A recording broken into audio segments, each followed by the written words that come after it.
They forced us to undress our pants, not to violate us, not to photograph our shame, but to save our lives. In the closing months of 1945, somewhere in the Pacific, where surrender tasted like humid air and diesel smoke, 30 Japanese women stood in an Allied prison camp expecting the final cruelty war had promised them.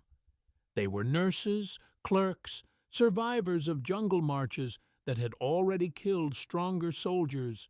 Their legs bore the evidence: ulcers, infections, skin rotting from weeks without medicine. The order came quietly, almost apologetically. Women to the left, prepare for medical inspection. Stowe's heart stopped. Around her, whispers erupted like small fires.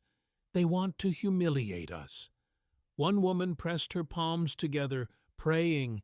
Another muttered that death would be kinder than this. But no rifles were raised.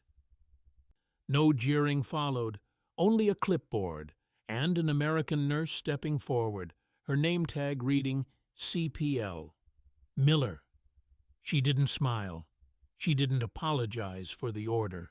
She simply gestured to a folding table stacked with iodine bottles and clean bandages, then said through the translator, "We're checking for tropical infections.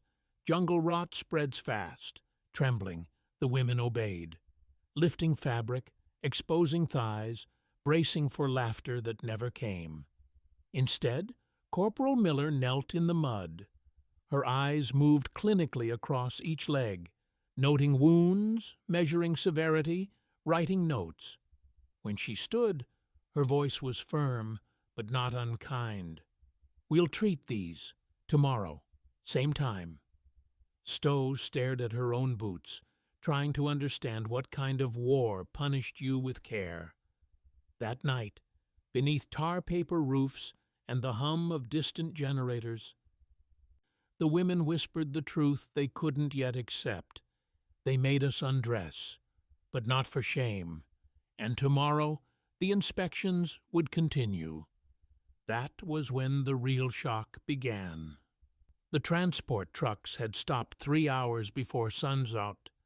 The engine's death left only jungle noise, insects screaming, trees dripping, the earth itself exhaling heat. Stowe pressed her back against the metal rail, watching American soldiers move through the prisoners with quiet efficiency.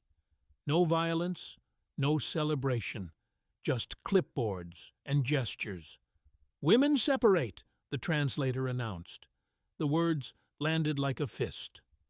Around Stowe, 30 female prisoners stiffened. Nurses, clerks, radio operators, women who'd survived bombings, starvation marches, and weeks hiding in coves while the island burned. They'd made it this far together, clinging to the men from their units like lifelines. Now, those lifelines were being cut. The soldiers didn't shove, they simply pointed. Men to the right, toward distant tents, women to the left, into sunlight so sharp it felt weaponized. One by one, the men were marched away. Some glanced back, most kept walking, shoulders slumped, defeated. The women remained standing in formation, exposed, waiting for whatever came next. Stowe's breath came shallow. Her uniform clung to her skin, filthy and torn. Around her, she heard whispers, prayers, curses, resigned silence. "They're separating us for a reason," someone muttered. Everyone knew what that reason might be. In the Imperial Army, stories circulated like infection, stories of what happened to captured women, stories too shameful to speak aloud, but too persistent to ignore. The Americans were beasts, they'd been told, monsters who devoured honor before flesh. Stowe had never believed it entirely. But standing here, surrounded by foreign soldiers and barbed wire, belief felt irrelevant. Fear made its own truth. Then came the second order. "Medical inspection," The translator's voice was flat, rehearsed. Remove lower garments, skirts above the thigh. The air crystallized. For a heartbeat, nobody moved, nobody breathed. Then a nurse near the front, a woman who'd once stitched wounds under artillery fire, whispered, "They want to shame us." Another voice, harder, "Better to die." Stowe's hands trembled at her sides. In Japan, modesty was survival, exfer was death. To show your body to the enemy wasn't surrender, it was erasure. But rifles surrounded them. Orders were orders, and somewhere deep in her exhausted mind, Stowe understood. Resistance now meant execution. Still, no soldier laughed. No one leered, only boots crunching gravel. A woman in khaki approaching with a clipboard. An American nurse, her face unreadable, her name tag glinting in late sun. EPL, Miller. She stopped 5 feet away and spoke through the translator, her tone neither cruel nor kind. "This is disease control. We need to check for infections." The words meant nothing, or everything. Stowe couldn't tell any more. Around her, women began lifting their skirts with shaking hands, tears streaming silently, eyes fixed on the ground. Stowe closed her eyes and obeyed. Shame burned hotter than any jungle ever could. Before we continue, click that subscribe button, like this video, and let me know in the comments where you're watching from. It brings me great joy knowing that these war stories and lessons get to people all over the world. Your support helps us bring more thrilling war stories, and trust me, you won't want to miss them. Now, let's get back to the story. Corporal Miller knelt in the mud without hesitation. Her khaki uniform creased at the knees as she squatted before the first woman in line, eyes level with exposed thighs. No smirk, no theatrical disgust, just the clinical focus of someone performing inventory. "Tropical ulcer," she said, pointing to a wound weeping clear fluid. "Fungal dermatitis here, possible dengue scarring." The translator repeated each diagnosis in Japanese. The words sounded foreign, medical, stripped of emotion. Miller's hands moved with practiced efficiency, pressing gently around inflamed skin, checking for heat, noting the color of each infection. She never touched without warning, never lingered. When she finished with the first woman, she stood and gestured to the folding table behind her. "Treat and document." A male medic approached with iodine and gauze. The woman flinched, but he didn't pause. He cleaned the wound methodically, wrapped it carefully, then wrote something on a clipboard before moving to the next patient. Stowe watched, her heart pounding in confusion. This wasn't humiliation, it was procedure. When Miller reached her, Stowe couldn't meet her eyes. She stared instead at the American's boots, scuffed, mud-caked, exhausted. The same boots that had marched through this jungle hunting her people.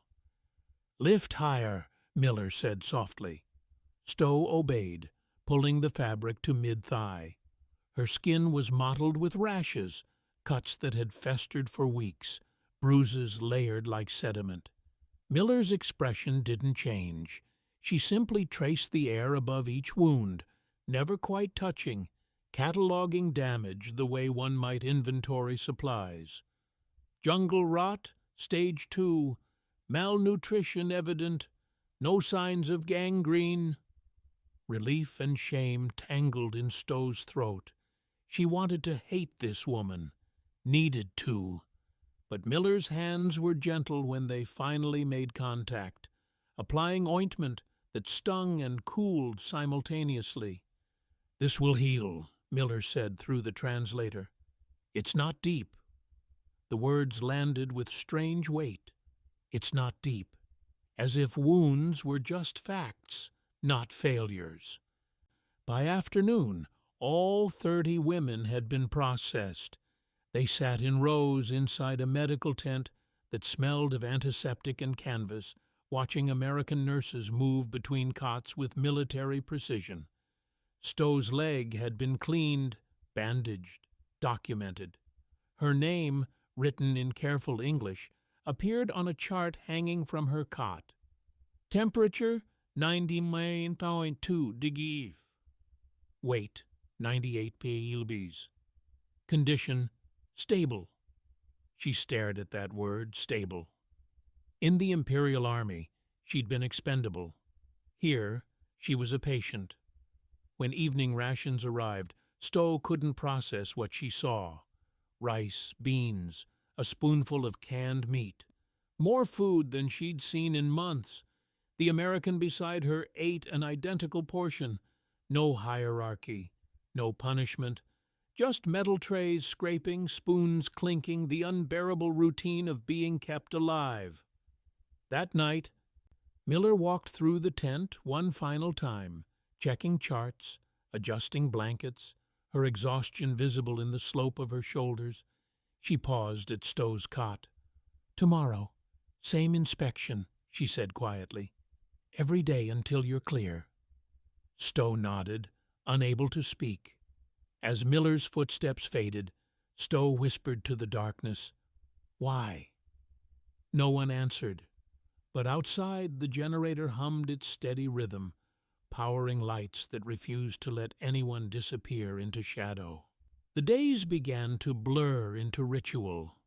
Dawn, roll call, inspection, treatment, meals, rest, repeat. By the second week, Stowe no longer flinched when Miller approached with her clipboard. The routine had worn grooves into fear, smoothing it into something duller. Not trust exactly, but familiarity. The women lifted their skirts on command now. Clinical as the nurses themselves, shame hadn't vanished. It had simply learned to coexist with survival. Then the food started running out. Rations that once filled trays began to shrink. Rice stretched thinner. Meat disappeared entirely. The kitchen burned empty crates for fuel, and the smell of scorched wood replaced the scent of cooking. Stowe watched her portion dwindle, 2 scoops to 1.5, then barely 1. Her stomach cramped with renewed hunger, the old companion she'd thought she'd escaped. But something strange happened. The American's portion shrank too.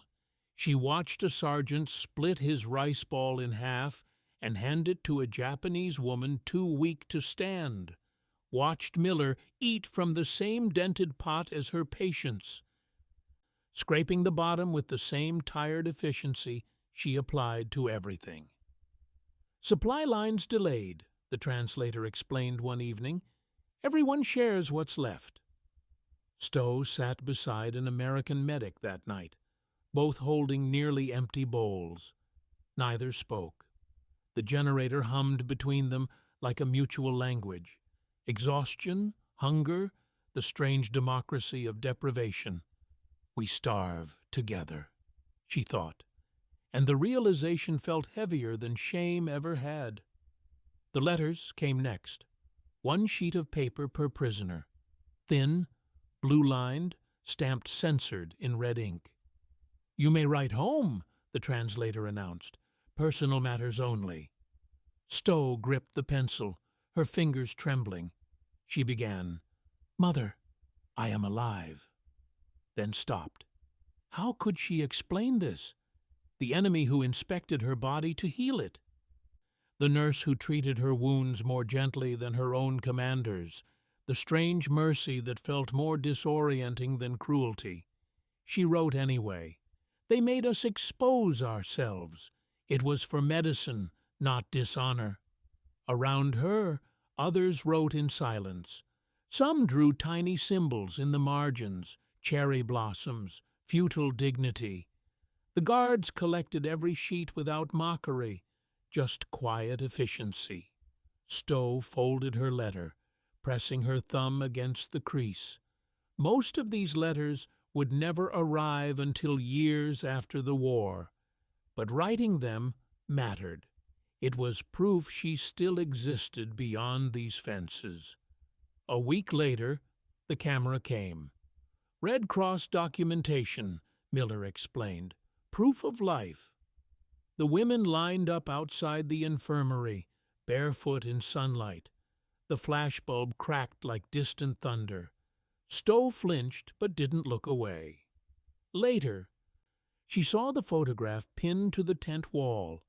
30 faces, exhausted but upright. Not victims, not enemies, just women who'd survived. Miller caught her staring. "You look strong there." Stowe shook her head. "I look lost." "That's how everyone looks after war," Miller replied. That night, Stowe lay awake. The flash still burned behind her eyelids. Somewhere, that photograph would travel beyond wire and ocean. Her mother might see it, might know she lived. The thought didn't comfort her. It complicated everything. Because mercy, she was learning, was the hardest thing to carry. If you enjoy dramatic, jaw-dropping stories, subscribe to WW2 Archives Declassified. Let's grow this channel to 1,000 subscribers. The sky turned white with paper. Stowe was outside the infirmary when the planes came, low, rumbling, dropping something that wasn't bombs. Leaflets spiraled down like snow, blanketing the camp in silent proclamation. She caught one mid-fall. The words appeared in both English and Japanese, stark and impossible. "Japan surrenders. The war is over." Her knees buckled. Around her, the camp erupted into chaos. Laughter that sounded like breaking. Sobs that carried no clear emotion. One woman fell to the ground, clutching a leaflet like scripture. Another kept repeating, "We can go home," as if the words might solidify into truth. Stowe whispered, "We lost," then corrected herself. "It's finished." The distinction felt enormous. Corporal Miller emerged from the infirmary. Leaflets stuck to her uniform. Her face showed nothing. No triumph, no relief. Just exhaustion wearing a different mask. "We're awaiting confirmation," she told the translator. "But if this is accurate, repatriation begins soon." That night, no one slept. The camp buzzed with contradictory feelings, joy, grief, disbelief, the hollow center where certainty used to live. Stowe lay awake, the leaflet folded beneath her pillow, reading it again and again until the words stopped meaning anything at all. 3 days later, trucks arrived. Engines coughed to life before dawn. The women climbed into open beds, their thin uniforms snapping in coastal wind. The convoy rolled toward Manila through a landscape hollowed by war. Burnt fields, skeletal buildings, villages rebuilding from ash. Locals lined the road. Some waved, others just watched, their faces empty of judgment or forgiveness. Just watching. Stowe gripped the truck rail as everything blurred past. The world looked drained, as if color itself had been rationed. At the Manila docks, ships waited, hulls dented, decks crawling with cranes and returning soldiers. American nurses moved through lines with clipboards, checking names against repatriation lists. Miller appeared one final time. Her hair was tied back, her uniform crisp despite the humidity. She didn't smile, but she nodded at each woman as they passed, a small acknowledgment that felt heavier than words. A medic handed them clean dresses, simple cotton, white and soft. Changing out of her torn uniform felt stranger than surrender. Stowe looked down at the fabric and thought, this is what freedom looks like, borrowed, fragile, temporary. The ship's whistle blew. Miller stood near the ramp. "Safe passage," she said through the translator. Stowe raised her hand, one soldier to another. Miller returned the salute without hesitation. As the ship pulled away, the camp receded into palm trees and canvas, shrinking until Miller was just a khaki dot against brilliant light. Stowe turned toward open ocean. The water shimmered like broken glass, endless and unfamiliar. The wind carried salt and something else, the hollow space where orders used to live. She didn't know it yet, but that image would outlive everything. Miller's silhouette on the pier, growing smaller, never quite disappearing. Decades later, the war lived only in her knees.